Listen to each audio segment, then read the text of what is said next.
Bienvenidos a La Palabra en este miércoles, último día de este cuarto mes del año. Mañana entramos al quinto mes, estamos hablando del Día del Trabajador. Hoy tenemos a un invitado especial en La Palabra. Hablamos de lo máximo que puede aspirar un abogado es llegar a ser magistrado. Y si es presidente de la Corte Suprema de Justicia, pues mucho mejor. Bienvenido, abogado Mario Díaz, actual magistrado del Poder Judicial. Bienvenido a La Palabra. Muchísimas gracias, fíjese. Aquí encantado de estar en este programa suyo. Un nombre muy interesante, muy sugestivo, La Palabra. ¿Hoy la tiene usted? Sí. Y voy a tratar de usarla con la mayor responsabilidad posible. Fíjese que me llama la atención el nombre porque a través de la palabra nos comunicamos los seres humanos. Nos comunicamos, establecemos distintos tipos de relaciones, expresamos nuestros puntos de vista, escuchamos los puntos de vista de los demás y definitivamente es la forma en que nosotros damos a conocer nuestra posición en el mundo. Así que muy satisfecho de estar aquí en su programa, muy encantado y agradecido con la invitación. Y bueno, siempre nos gusta conocer un poco de la historia de nuestros invitados. Usted ha fungido como juez de sentencia, fue presidente de la Asociación de Jueces por la Democracia, o sea, y una lucha constantemente. Cuéntenos sobre cómo surgió ese movimiento gremial. Bueno, dentro del Poder Judicial, nosotros ingresamos, muchos de los compañeros que hemos sido partícipes de la Asociación de Jueces por la Democracia, ingresamos en el 2002, 2003. En Honduras, como todos sabemos, se produjo un cambio procesal que introdujo figuras novedosas dentro del Poder Judicial. Una de ellas, el juez de sentencia, que es una figura que no existía dentro de la codificación anterior en materia procesal penal. Eso hizo que y se estableció un mecanismo de ingreso en ese momento, que fue el concurso. Entonces, muchas personas ingresamos en esa época bajo la bandera del concurso. Y recalco esto porque quizás si no hubiese habido concurso, muchos de nosotros no hubiéramos podido ingresar. Porque históricamente dentro del Poder Judicial no se ha ingresado por concurso, sino por distintos tipos de motivaciones, menos la meritocracia. Y eso en el 2003, 2002, eso se corrigió mucho.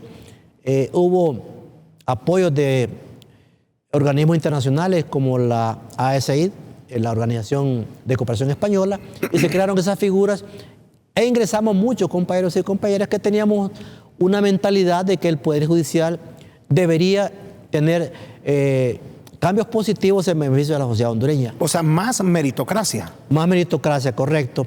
Entonces muchos compañeros que veíamos que en ese momento el Poder Judicial se encontraba en cierta medida maniatado, en donde los jueces no tenían posibilidad de expresarse y en donde los jueces prácticamente solamente debían atender las posturas de la administración en general del Poder Judicial y no tener sus propias organizaciones, nosotros creímos necesario crear un movimiento contestatario, un movimiento que se preocupara no solo por los problemas de los jueces en materia laboral, sino también por los problemas del país en materia de justicia y sobre todo en materia de independencia judicial. Y así surge la Asociación de Jueces por la Democracia, como un grupo de jueces y juezas preocupadas por fortalecer y defender la independencia judicial. El principal logro, considera usted, al frente de esta asociación gremialista de los jueces por la democracia que obtuvieron, porque todavía existe, pero que usted diga, esto es lo más importante que se ha logrado?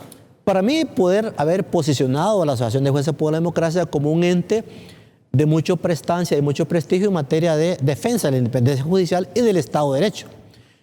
Creo que ese es el logro más importante. Recordemos que la JD, por ejemplo, se opuso fervientemente al golpe de Estado del 2009 y se expresó públicamente sobre el asunto, de tal manera que inclusive fue objeto de persecución política en ese momento y de represalias.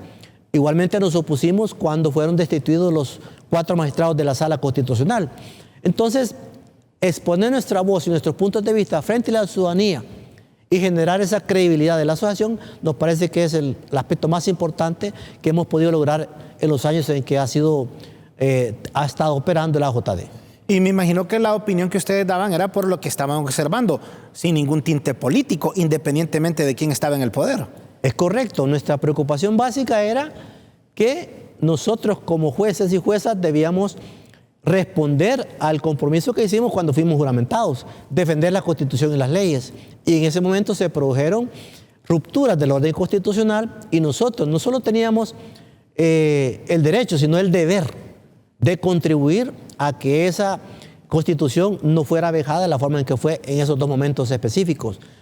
Teníamos la obligación de hacerle frente y de defender la Constitución en todas sus líneas en esos momentos en que, como dijo, se produjo esas rupturas constitucionales.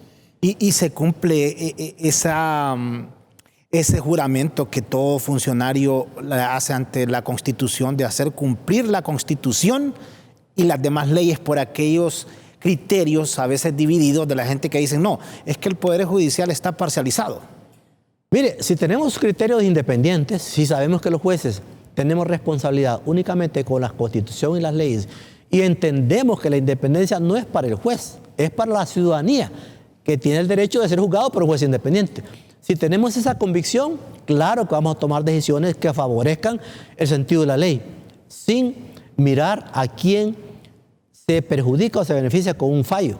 Si tenemos esa convicción, vamos a olvidarnos de que tenemos responsabilidades o compromisos con personas que tal vez pudieran habernos apoyado en nuestros nombramientos. Si únicamente vamos a tener compromiso con la justicia y con la ley. ¿Qué debe tener en su hoja de vida un abogado, un juez, para llegar a una instancia como un tribunal de sentencia? Y vamos a ver, cuando alguien es llevado, bueno, le encuentran que puede ser culpable de algo, pero la presunción de inocencia todavía existe. Pero va a la audiencia inicial, se sigue el proceso, hasta llevarlo a un juicio oral y público donde está un tribunal de sentencia. ¿A quiénes colocan ahí como jueces de sentencia? Mire, un juez debe tener dos condiciones básicas desde mi punto de vista: formación profesional suficiente y el sentido ético suficiente también. No solamente basta la formación profesional y tampoco no solo basta la formación ética. Tiene que haber una combinación de ambos factores. Necesitamos un profesional altamente calificado desde el punto de vista profesional, del conocimiento de la materia judicial, pero también necesitamos una persona éticamente responsable, de tal forma que mediante esa combinación se puedan obtener las mejores decisiones. Porque recordemos, cuando se nos presenta un caso, nosotros vamos a resolver si la persona es responsable o no de un hecho. Y eso implica el estudio, la formación, la empatía con los problemas que se nos presentan y saber que nuestras resoluciones causan impacto. Y ese impacto puede ser beneficioso para alguien y perjudicial para otra persona. Y no debe ser fácil cuando tienen que decir, porque ahí son 3 jueces, ¿verdad? Ya en un tribunal de sentencia. Son 3 jueces los que integran un tribunal de sentencia. ¿Y cómo se va? ¿Por unanimidad o tiene que ser, si está cerrada 2-1, cómo es la cosa? Bueno, una resolución de un tribunal de sentencia puede ser por mayoría. Que sería 2-1. 2-1 o por unanimidad. 3-0. Exactamente.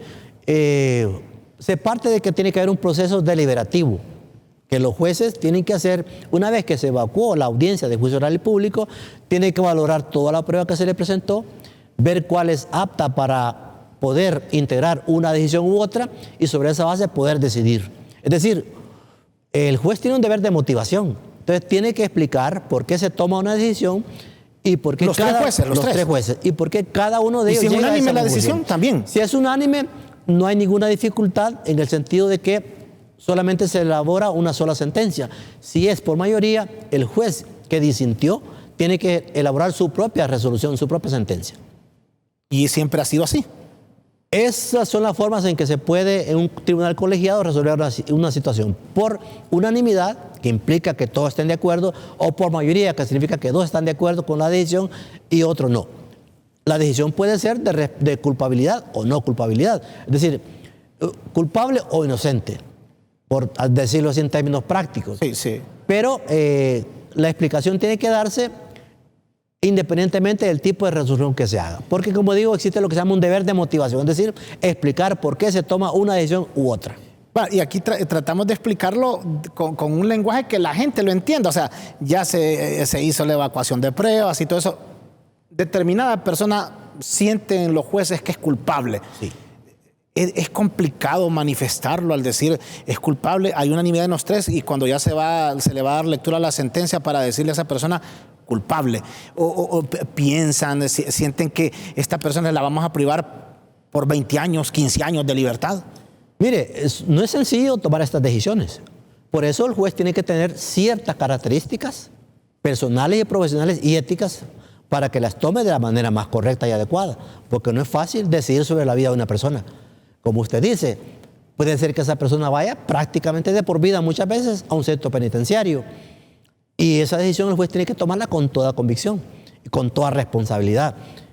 No es sencillo hacerlo porque, como digo, estamos hablando de la vida de una persona de la cual dependen muchas otras personas, ¿verdad? Pero también hay que sopesar si efectivamente esa persona cumplió con todos los requisitos que establece una norma para ser debidamente violada o no. Entonces, el juez tiene que ver todas las aristas posibles de un caso, de tal manera que su decisión esté basada en el derecho y también en la valoración correcta que haga de la prueba que se le presentó, ya sea la prueba de cargo o la prueba de descargo, es decir, la prueba que lo responsabiliza o la prueba que lo puede absolver. ¿Y qué se hace en un caso donde uno no esté muy seguro como juez? Porque puede decir, si es que lo veo culpable, pero al mismo tiempo también puede ser que sea inocente, que la duda prevalezca en ese momento. ¿Qué es lo que tiene que hacer o qué hace un juez? Bueno, ahí la ley le da la salida, es lo que se llama la duda razonable. Es decir, un juez puede llegar a la convicción de que en el caso que se le presenta, la prueba a favor o en contra no es lo suficientemente fuerte una sobre la otra, que están como en balance, ¿verdad? Y entonces ahí el juez está obligado a emitir una sentencia absolutoria en el caso de que considere que no hay suficientes elementos inculpatorios y que haya prueba también de descargo que también le haga saber, sentir, pensar o, de acuerdo al análisis que hizo, la prueba no es contundente para declarar la responsabilidad penal de alguien. ¿Y qué se hace en ese caso? En ese caso se emite, la duda se aplica a favor de la persona imputada. Y siempre así en la ley, ya es por ley. Claro, es una norma constitucional. Es decir, lo que se llama el indubio pro reo. Es decir, la duda favorece al inculpado en este caso. Eso es muy frecuente que suceda porque no siempre vamos a tener la prueba suficiente, contundente como para emitir una sentencia condenatoria. Entonces, el juez está obligado a sopesar esa prueba que se le presenta y si él cree o si él, de acuerdo a la prueba que se le ofreció, no existe esa contundencia en la prueba, la certeza positiva que se le llama en derecho, entonces tendrá que emitir una sentencia absolutoria. Eso es parte de lo que se denomina el indubio pro reo, que como digo, significa que la duda en el caso de que se le enfrente un juez con ese tema, tendrá que emitir una sentencia absolutoria porque la duda le favorece a la persona inculpada. Aquí, por ejemplo, cuando se presenta un caso previa a una suficiente o poca investigación o como sea, como usted le quiera llamar, ¿cómo andamos con la presentación de pruebas? ¿Son contundentes? Porque reiteradamente uno escucha, sí, pero lo dejaron libre porque la prueba no fue tan efectiva. A veces hay problemas en el tema investigativo. Eso ocurre también con bastante frecuencia. Nosotros tenemos un problema investigativo muy fuerte. No siempre los casos están debidamente investigados. A veces hay investigaciones que son complejas y tal vez no se tuvo el tiempo necesario para desarrollar una adecuada investigación. Y muchas veces se presentan procesos con prueba bastante endeble, con prueba bastante insuficiente muchas veces, y entonces frente a eso el juez no le queda más alternativa que absolver a la persona por lo que se llama insuficiencia probatoria, que también es un tema ligado a los derechos que tiene cada individuo, a no ser sancionado penalmente si la prueba no es suficiente en su contra, ¿verdad? Eso ocurre, como digo, bastante frecuente. Muchas veces el juez se enfrenta a problemas de que a veces probablemente no tengamos una prueba testifical fuerte, contundente, o a veces es poca la prueba que se le presentó, a veces la prueba es abundante, pero no nos sirve. No es certera. No es certera. Entonces, ni modo, el juez tiene que absolver en esos casos porque no puede condenar si la prueba que se le presenta no es lo suficientemente apta para producir esa certeza positiva de que la persona cometió una acción delictiva. Y aquí donde está la falla para que haya una investigación completa y que cuando usted presenta las pruebas sean contundentes. Bueno, como digo antes, tenemos dificultades muchas veces en los procesos investigativos. Tal vez la investigación no fue lo suficientemente profunda. Tal vez no fue una prueba suficientemente dilucidada por los organismos de investigación. A veces no se tuvo la colaboración suficiente de las personas que participaron en una acción en su carácter de víctimas y no se pudo recoger testimonios adecuadamente. A veces la recolección muchas veces de la prueba no tuvo las características de legalidad necesarias para ser aptas para llegar al juicio oral y público. Sí, son muchas las situaciones que pueden afectar que la presentación de la prueba sea lo más necesario posible para poder emitir una sentencia que acredite los postulados que presentó el Ministerio Público con su acusación. Por ejemplo, el caso más reciente y que ha sido sonado es el del ex general en condición de retiro Romeo Vázquez Velázquez. Él se le lleva a un juicio, estuvo en Támara, regresa, se le dictan medidas sustitutivas. ¿Qué falló ahí? ¿O realmente no hubo una prueba contundente para que el proceso debió seguir ahí inmediatamente? Bueno, en ese caso, lastimosamente, mi estimado amigo, no puedo pronunciarme porque es un caso que está todavía en tratamiento, en trámite, y por lo tanto, sí, ahí sí no podría yo referirme de ninguna manera. Solamente esperar pues, que la justicia siga su marcha y que al final se tome la decisión que corresponda en base a ley. Eso es lo único que yo podría explicarle, pero como es una situación que está en trámite, está en curso, obviamente la ley me prohíbe referirme a un tema particular que esté cursándose en ese momento. Y cuando un juez, visiblemente ya por la experiencia que tiene, dice, no, esto me parece que no es tan contundente, ya ustedes me imagino que tienen en su mente de que este caso va a ser absuelto porque la prueba fue muy débil. O sea, eso inmediatamente me imagino que ustedes ya lo visualizan. No necesariamente. En el camino puede que presenten algo fuerte. Exactamente. Mire, a veces puede hacer que la prueba sea poca, por ejemplo, pero sea suficientemente apta para poder tomar una decisión, inclusive de condenatoria a veces. Ajá. Con poca prueba, eso dependiendo de la fortaleza que tenga esa prueba en materia de poder acreditar el hecho que el Ministerio Público le está endilgando a una persona, que le está promoviendo la respectiva acusación o requerimiento fiscal. Muchas veces usted va a tener una cantidad enorme de pruebas y la prueba tal vez no es lo suficientemente contundente. Eso varía de caso a caso. Y si bien es cierto, la experiencia le va diciendo a uno por dónde puede ir un caso, uno como juez debe ser prudente en el manejo y la evaluación de la prueba, ¿verdad? No, como dicen popularmente, no partirse con la primera. A veces la apariencia es una cosa y la esencia es otra. El juez, cuando ya tiene cierta experiencia y sabe que la prudencia es una de las virtudes que tiene que tener el juez, para no pronunciarse a la primera sin haber desarrollado la prueba mediante los procedimientos que la ley establece. Solamente esa base, la evaluación de la prueba, de esa manera puede decirle al juez para dónde puede andar el caso. Como quien dice, no dejarse sorprender solo por lo que está observando así. Exactamente. A simple vista. Exactamente. Abogado, de hecho hoy es el Día del Abogado. Permítanos, abogado y magistrado del Poder Judicial, es coordinador de la Sala Penal actualmente, estará por un año en el cargo, hacer esta breve pausa. Ya regresamos aquí en La Palabra.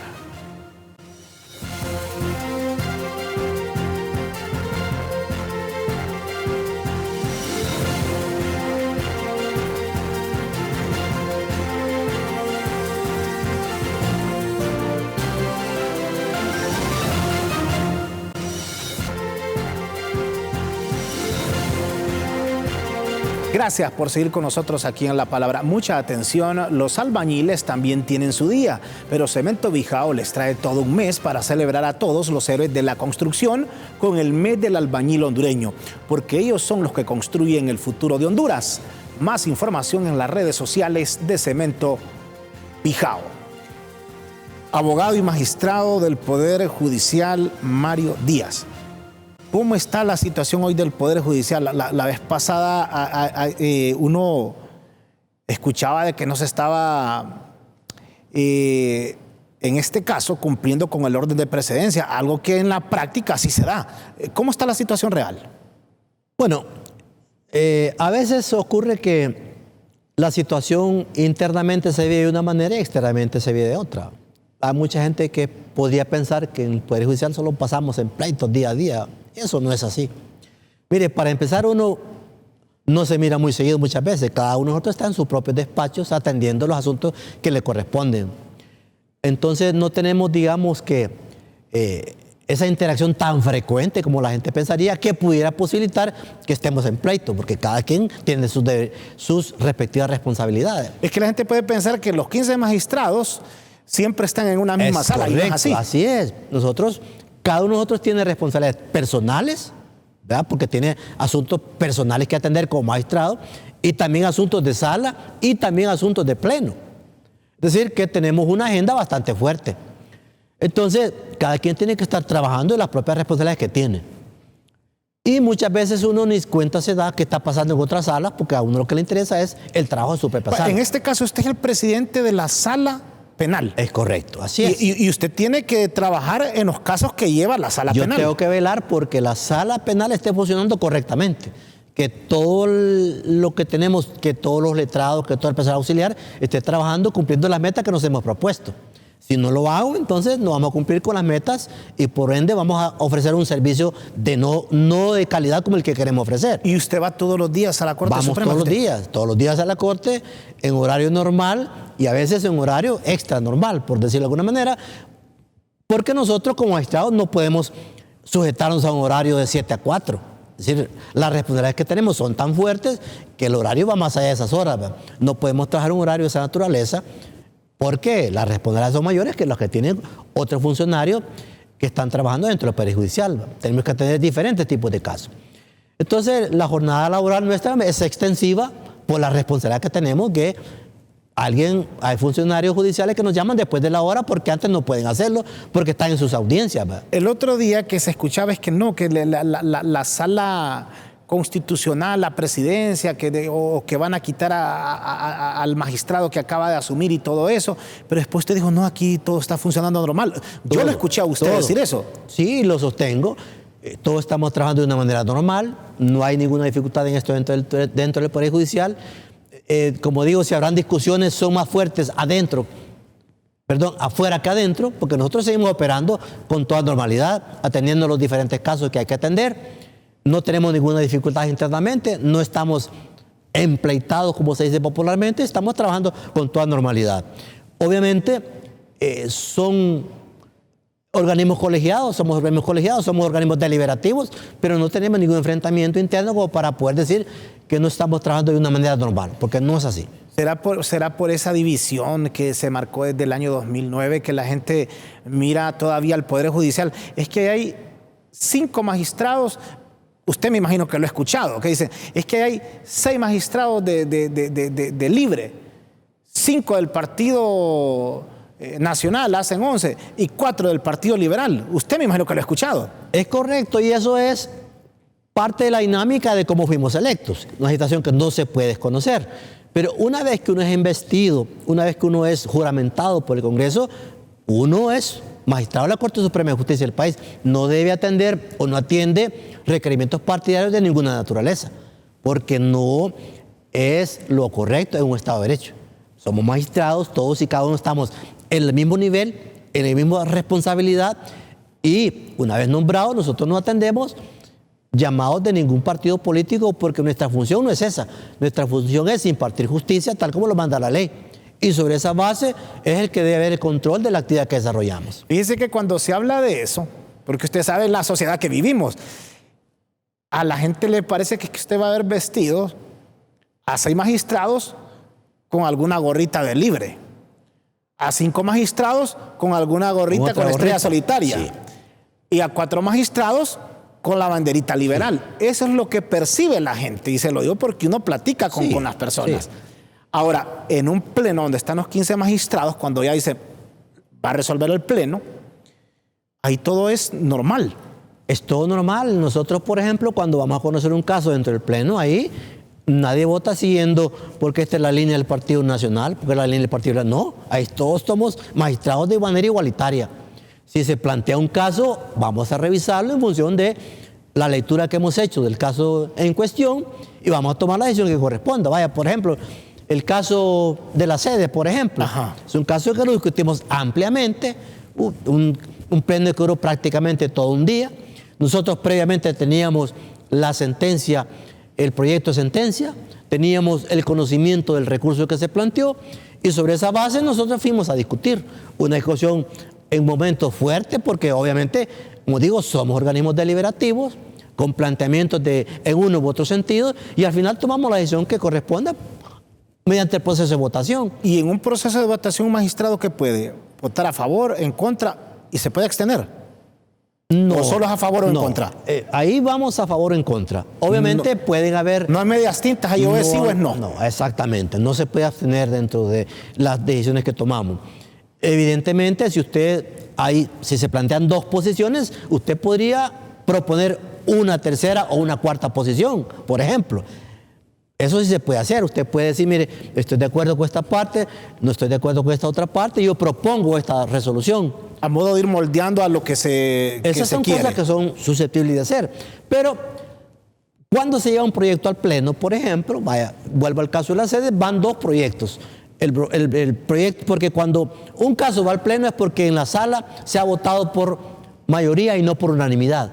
Porque esa es la obligatoriedad. Si un caso en una sala se resuelve por mayoría, entonces obligatoriamente ese caso tiene que ir al Pleno. Solamente si se resuelve por unanimidad, el caso ya queda como resuelto por la Corte Suprema. En el caso suyo, que son 3 magistrados, ¿verdad? Es correcto, son sí. 3 magistrados en la, Sí. en la sala penal. Exactamente. Si ahí un caso queda 2-1, ese caso pasa al Pleno. Obligatoriamente ese caso va al Pleno.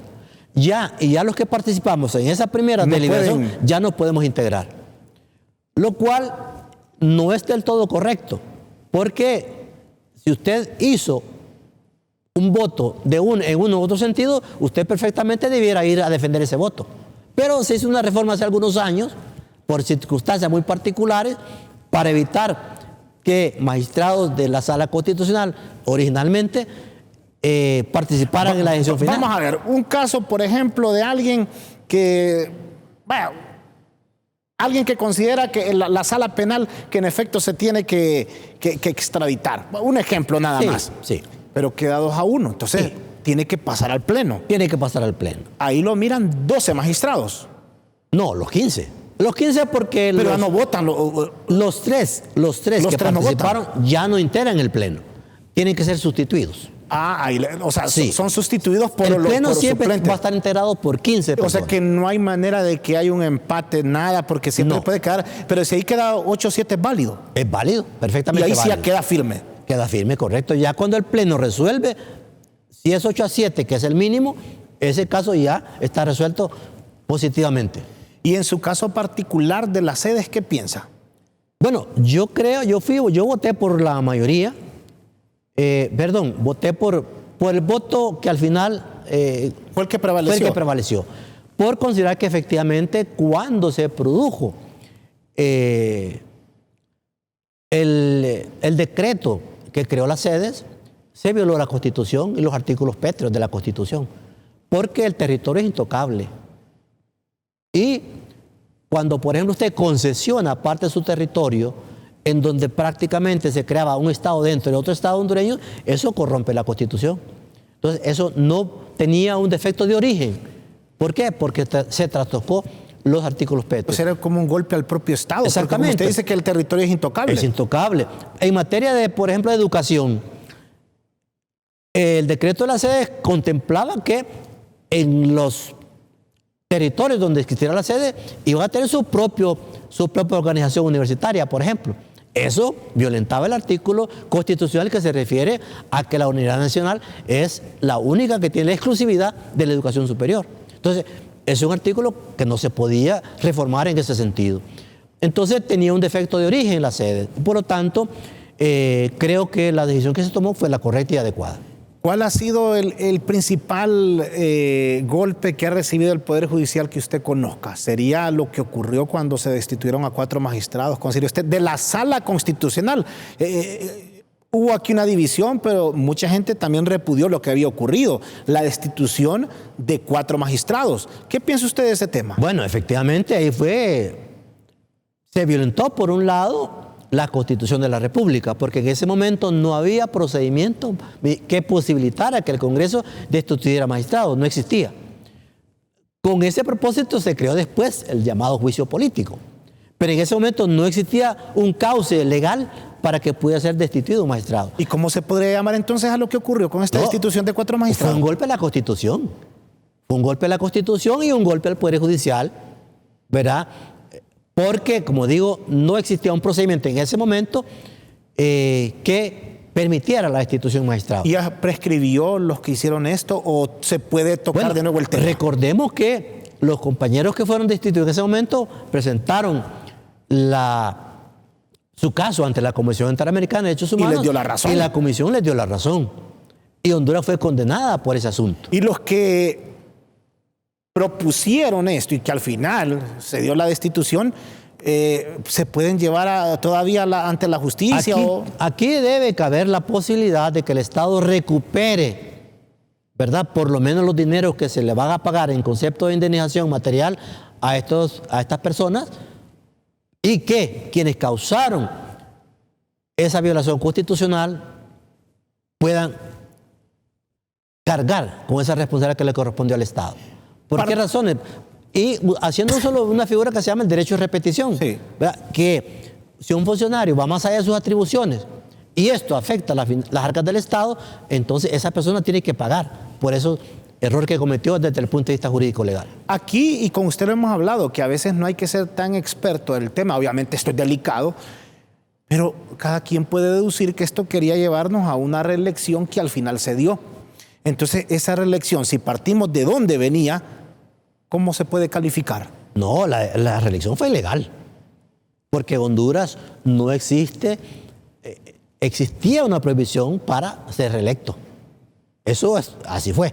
Eso, ahí no hay otra situación que usted pueda plantear. La reelección fue ilegal, porque la Constitución de la República prohíbe e inclusive todavía la reelección sigue siendo ilegal, porque no ha habido ninguna reforma para que la elección pueda ser permitida.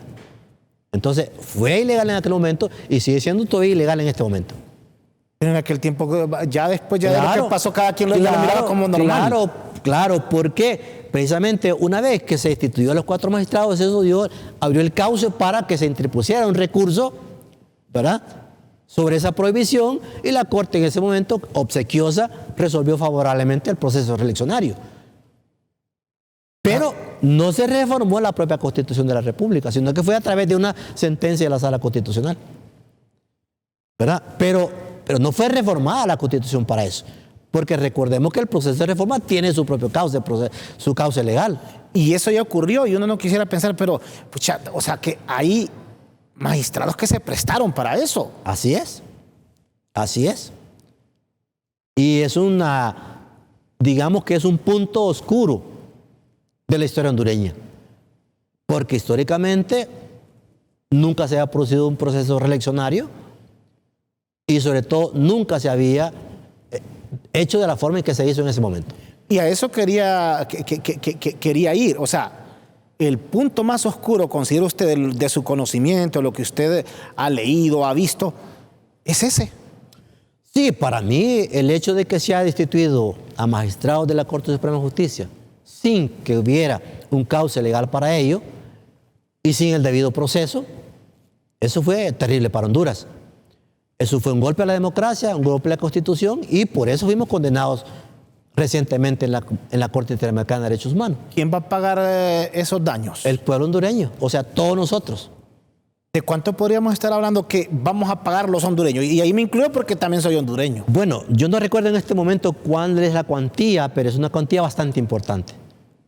Una cuantía bastante importante que la Corte resolvió que se debía indemnizar a estas personas que fueron destituidas, porque fueron 4 magistrados.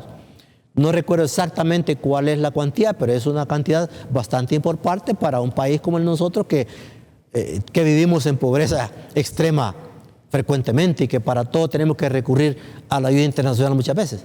Mire, y esto se lleva por caprichos a veces ya individuales, no de manera colectiva. Esta historia nos parece que no se puede repetir. Esa historia no se puede repetir, definitivamente que no, porque la legalidad debe prevalecer en cualquier materia y mucho más en materia constitucional. Por ende, esta es una situación que los hondureños debemos ver con los ojos muy abiertos. Todo tiene que conducirse bajo los parámetros legales para que realmente tengamos un Estado de Derecho, porque con esa actuación el Estado de Derecho se rompió en ese momento. Y eso no puede volver a ocurrir, porque necesitamos paz, necesitamos tranquilidad, necesitamos armonía, necesitamos desarrollo, y un país que violenta la Constitución a cada rato no puede orientarse por la vía del desarrollo. Permítanos, abogado y magistrado Mario Díaz, hacer esta breve pausa Regresamos para la parte final de la palabra. No nos cambie.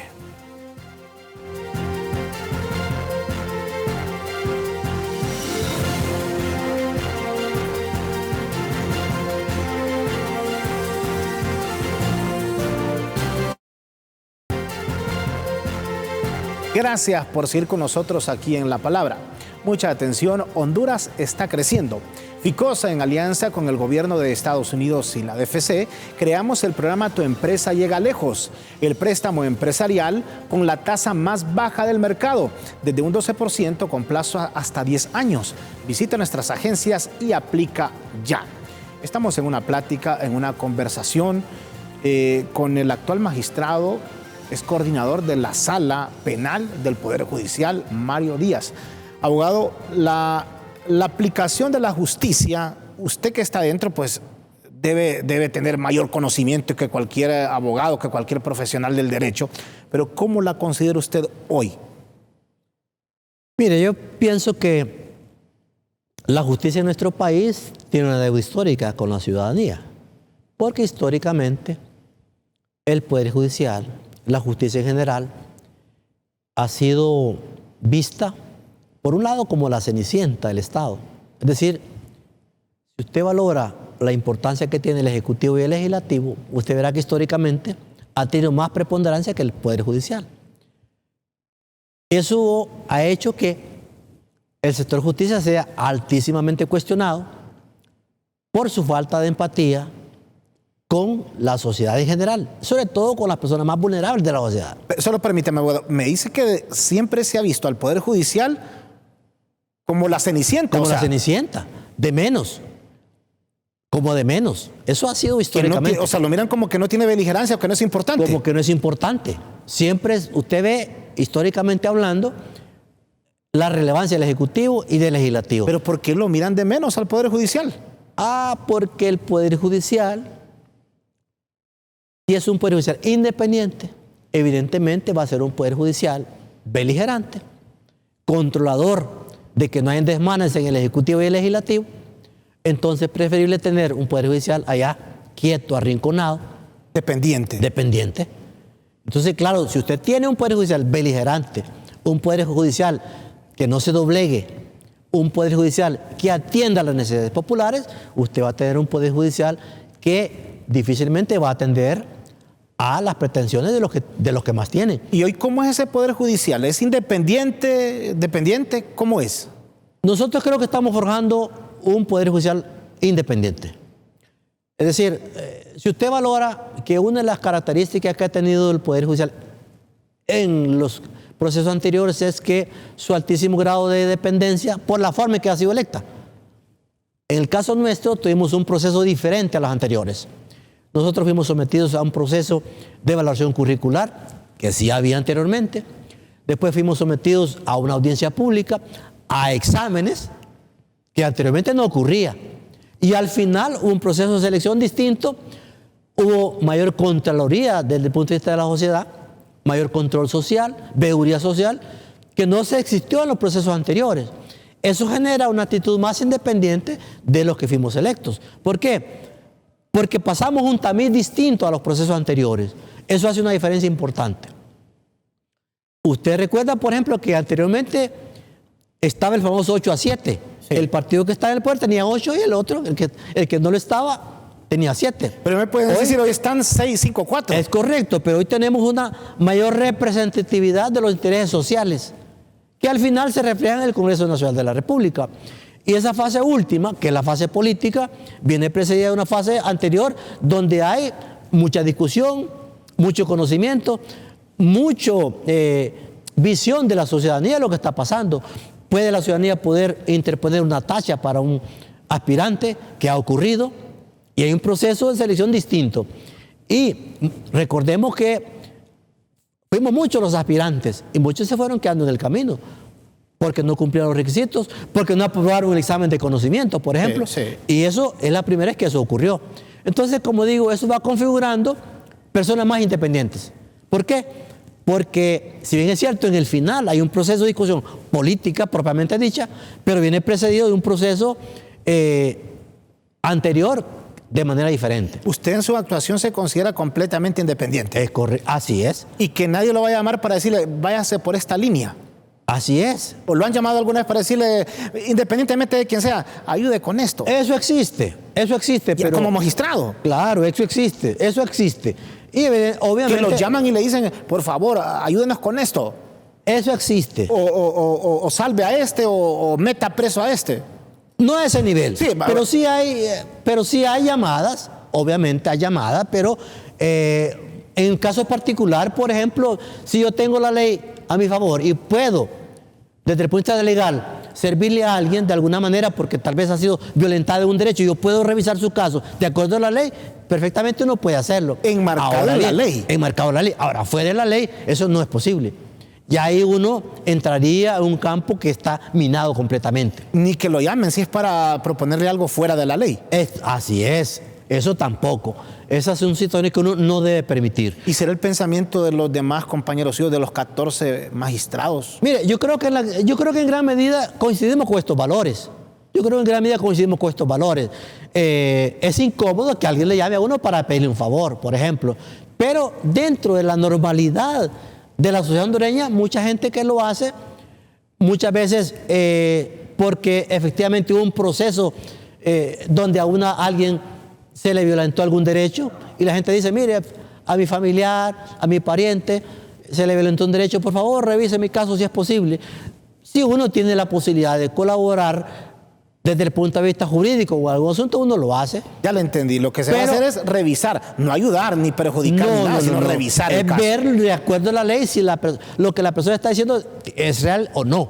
Porque obviamente ninguna persona cree que la ley está en su contra. Siempre la persona cree que la ley está a su favor. No necesariamente es así, ¿verdad? Y a veces sucede que hay situaciones que realmente están ocurriendo en la realidad y que son cosas que uno muchas veces como magistrado o magistrada tiene que ver porque son parte del funcionamiento, ¿verdad? A veces uno así se da cuenta muchas veces uno que algo no está sucediendo bien, ¿verdad? Sí, sí. Y entonces uno trata de intervenir positivamente, no al margen de la ley, porque si eso se nos está vedado y creo que no es ético tampoco que lo hagamos. ¿Cómo califica usted el hecho de llegar a ser magistrado del Poder Judicial? Que la misma palabra ya lo dice, es una magistratura. Es la máxima aspiración de un profesional del derecho. Yo lo decía al inicio, pero me gustaría conocerlo de su voz. Bueno, es un gran honor. Ser magistrado o magistrada es un gran honor, una gran responsabilidad y desde el punto de vista de la carrera judicial, claro, es lo máximo a lo que una persona puede llegar y a lo máximo que puede aspirar. Definitivamente es una situación de privilegio desde el punto de vista profesional poder acceder a un cargo de esta naturaleza. Evidentemente, cualquier abogado, abogada, su máxima aspiración sería ser magistrado de la Corte Suprema de Justicia. Y al dejar el cargo, continúa con su vida. Al dejar el cargo, usted como cualquier funcionario es una persona completamente normal, que sigue su vida. Puede seguir litigando, defendiendo, acusando, ¿verdad? O retirarse a la vida al descanso normal, como sucede en los seres humanos cuando llegamos a un tope de nuestra vida profesional y también de nuestra vida, digamos, en términos de un retiro por un tipo de una jubilación o una pensión. En aplicación de justicia, si hacemos algún comparativo, a veces dicen que es malo compararse, pero consideramos que a veces también es interesante conocer cómo se aplica la justicia en los demás países. ¿Cómo andamos? ¿O debemos mejorar? ¿O estamos casi al mismo nivel de los países del área? Mire, siempre hay cosas que mejorar. Yo sostengo que uno no asume ciertas conductas porque esté haciendo las cosas mal, sino porque siempre hay cosas que mejorar. Y yo eso siempre le digo a los compañeros con los que trabajo. Es decir, entramos en una capacitación no porque no sepamos hacer las cosas, sino porque podemos hacerlas mejor, ¿verdad? Entonces, si uno se compara con otros regímenes, uno va a ver que hay cosas positivas en otros lugares que nosotros no las estamos haciendo y hay cosas positivas que nosotros estamos haciendo y que no las hacen otros países. Vaya, por ejemplo, nosotros tenemos una cercanía bastante importante con la gente. Es decir, a nosotros, por ejemplo, si alguien nos pide una cita o una reunión, nosotros con mucho gusto los atendemos. Como magistrados. Como magistrados. En otros países eso no es posible. Tienen protocolos diferentes, de tal manera que usted para llegar a un magistrado le cuesta mucho, ¿verdad? porque tienen protocolos muy cerrados en esa materia. Nosotros aquí somos más abiertos, por ejemplo, y eso creo que es una diferencia bastante importante. A mí cualquier persona me pide una cita sobre algún tema, yo sin conocerlo, yo lo recibo, porque yo sé que muchas veces la gente entiende que su caso debe plantearlo frente a nosotros, o porque no hay otro mecanismo en que poder tener una satisfacción de lo que ellos consideran que deben plantearle a un magistrado o una magistrada. Entonces, nosotros recibimos mucha gente. En eso también se invierte bastante gente, porque muchas veces la palabra le puede salvar la vida a alguien. Sí. Y muchas veces lo que la gente quiere es que uno le escuche, aunque no le resuelva de inmediato su caso, pero sentir que hay una autoridad que entiende su caso, que es empático, y en eso uno invierte bastante tiempo, porque como digo, a veces la gente necesita escuchar y tener un cauce, que un funcionario le escuche, le oiga y trate de resolver su asunto. Fíjese que siento que nadie entra o ingresa o sirve en un cargo para terminar mal. Y usted decía algo muy importante, que actualmente la gente de afuera es que mira que a veces hay discrepancias, que hay división, pero que internamente los magistrados están trabajando en completa armonía. ¿Considera usted que esto van a ser los restantes 5 años que le queda al actual Poder Judicial? Sí, yo creo que sí. Mire, nosotros, yo lo digo muy claramente, nosotros tenemos una buena relación interpersonal. Vaya, si hay un asunto que yo quiera tratar con otro compañero, con mucho gusto le llamo, le visito, ¿verdad? Le hablo por teléfono. Igualmente, cualquier otro compañero que tenga una situación que hablar conmigo de cualquier tema referido al trabajo, me llama, nos encontramos, nos reunimos y discutimos. No tenemos ninguna diferencia. Es decir, trabajamos de manera muy, muy cercana, nos colaboramos en muchas cosas, tenemos una buena relación. Es decir, no tenemos esos problemas de que alguien no se hable con alguien, por ejemplo. Sí. ¿Verdad? Como ha ocurrido en otros momentos. O como ocurre con otros funcionarios. Y que eso debe ser complicado, o sea, que compañeros magistrados no se hablen. Eso es, sí, complicadísimo. Nosotros no tenemos ese tipo de problemas. Evidentemente hay cosas que no las vemos igual, porque es normal en los cuerpos colegiados, pero tenemos una buena relación entre todos nosotros. Este año vamos a elecciones. Está una fiscalía de delitos electorales. Cuando no se puede resolver un caso, pues hay un tribunal de justicia electoral, tendría que pasar a la Corte Suprema de Justicia. ¿Qué esperan ustedes de este caso? ¿Que no les llegue ningún caso, que todo se lleve en paz? Bueno, esa es la aspiración. Es decir, yo creo que todo el mundo no aspira a estar en los recintos de la diosa Temis, ¿verdad? Sí. Excepto buscando justicia. Sí. Pero no siempre es bueno estar en el edificio, en los parámetros de la diosa Temis, porque eso implica que hay algún problema. A no ser que esté como magistrado. A no ser que esté como magistrado. Porque yo creo que nosotros, los hondureños y las hondureñas, necesitamos paz social, necesitamos enfocarnos en el desarrollo del país, y a veces hay cosas que nos entretienen más de la cuenta y invertimos mucha energía en cosas que no contribuyen al mejoramiento del país. Nos entretienen más de la cuenta, dice usted, y se podría poner como ejemplo las elecciones generales que vienen. Muchos dicen, libre se quiere quedar, pero con usted hablamos extracámara que sí, cuando esté en el poder un partido, todos se quieren quedar, y eso no es mentira. Así es. Aquí lo importante es que todo se produzca dentro de lo que establece la legalidad. Yo creo que los partidos políticos tienen su esencia de ser, y es la búsqueda del control político del país. Ahora bien, tiene que haber reglas bien definidas, las tenemos, hay que cumplirlas, y sobre esa base hay que trabajar. Mire, por ejemplo, el tema de las elecciones primarias que ya pasamos, bastante conflicto. Al final tuvimos un resultado, se dio a conocer a la opinión pública, y eso tranquilizó a la sociedad, me parece a mí, porque se especulaba que no iba a haber informe final, que no iba a haber declaratoria en cuanto a las elecciones, y la tuvimos. Entonces creo que nosotros tenemos la capacidad de ponernos de acuerdo, de establecer relaciones consensuadas en las diferentes materias, y hay que poner toda esa inteligencia a ese servicio. Pero distraer la energía del país buscándole, como se dice popularmente, 3 pies al gato, creo que no es lo correcto. Toda la inteligencia y la energía debe colocarse positivamente a favor del país. Mire que llegamos al final de la palabra, abogado, y siempre cerramos con 5 frases o preguntas que le haré en este instante, y vamos a ver que usted cómo me la resume en una sola palabra. Y comenzamos de inmediato. Las extintas ya famosas sedes son historia en el país. Reelección del expresidente Juan Orlando Hernández. Ilegal. Actual Poder Judicial. positivo y empático con la ciudadanía. Elecciones generales de este año. Las tendremos porque eso el país las necesita. Abogado y magistrado actual Mario Díaz. Al servicio del pueblo. Muchas gracias, abogado. Gracias por acompañarnos en el Día del Abogado. Día del Abogado. Felicidades para todos. A continuación se viene LTV Noticias Estelares. Buenas noches.